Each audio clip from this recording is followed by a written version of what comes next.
نحمده ونصلي على رسوله الكريم أما بعد أعوذ بالله من الشيطان الرجيم بسم الله الرحمن الرحيم محترم اساتذہ اکرام، معزز مہمانان گرامی اور میرے عزیز دوستو، وطن کی خاک سے دولت نہیں بنتی، وطن کی خاک سے کبھی دولت نہیں ہوتی، شہیدوں کی قربانیاں کبھی راکھ نہیں ہوتی۔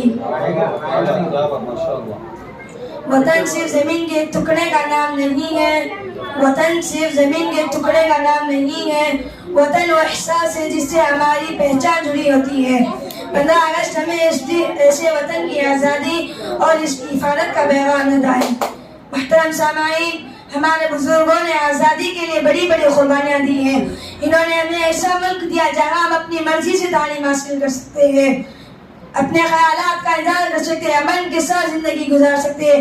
اب اس ملک کی ترقی کی ذمہ داری ہمارے کندھوں پر ہے۔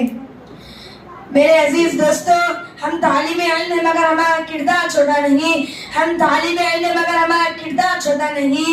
آج ہماری کتابیں اور ہمارے قلم ہماری طاقت ہے۔